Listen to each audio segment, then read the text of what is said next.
Du haut du Mont-Royal, l'un des plus beaux points de vue de la ville. Ici, dans le Vieux-Port, Montréal, carte postale. Le visage de la métropole change au quotidien. Le journaliste Hugo Jonca du bureau d'enquête surveille attentivement sur une base régulière les transactions immobilières. C'était en juin 2016, en plein boom des condos de Griffintown. Il y a une transaction un jour qui attire mon attention, c'est celle d'Ibrahim Hissène Bourma. C'est le beau-frère du dictateur tchadien Idriss Déby. Lui, tout d'un coup, il achète plus de 3 millions de dollars de condos d'un coup. Une année complète d'enquête journalistique menée par Hugo Jonca et ses collègues pour apprendre que des dizaines de propriétés, particulièrement ici à Montréal, sont entre les mains des politiciens, des hauts gradés et des hommes d'affaires proches des régimes les plus corrompus d'Afrique. Ils investissent depuis des années dans l'immobilier québécois, presque toujours sans prendre d'hypothèque, ce qui ne semble pas avoir éveillé la curiosité des autorités.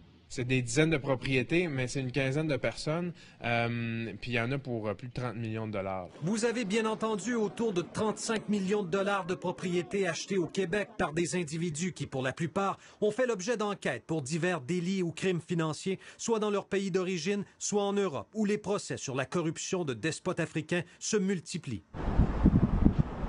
On vous amène à l'île des Sœurs, rue O'Reilly, un condominium d'1,6 million de dollars détenu par Rachida Kaba. Son mari, Tite Kaba, est soupçonné d'avoir produit un faux titre foncier au Congo-Brazzaville au bénéfice d'un proche du dictateur Denis Sassou Nguesso. Le couple Kaba a transigé pour près de 4,5 millions de dollars en propriété depuis 2008 à Montréal et dans les Laurentides, mettant la main notamment sur cette somptueuse demeure de plus d'1 million de dollars à Piémont. D'autres exemples des recherches approfondies du bureau d'enquête. À Gatineau, 2 immeubles d'appartements détenus par Jean-Jacques Bouya, un ministre congolais au cœur des pires systèmes de corruption d'Afrique. Il est parvenu à dépenser près d'1,5 million de dollars dans le secteur Elmer. Que l'amour de Dieu.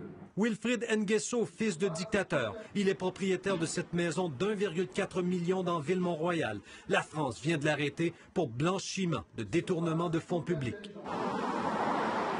La tour de Condotel Le Cristal, où Voltaire Bressetto Bami détient 2 unités, un homme d'affaires sous la loupe des autorités anticorruption françaises. Son investissement au centre-ville, près d'1 demi-million, sans hypothèque. Si en Europe, les autorités ont lancé la chasse aux biens mal acquis, au Canada, non seulement l'expression n'existe pas, mais personne ne pose encore la question à ces investisseurs. Yves Poirier, TVA Nouvelles, Montréal.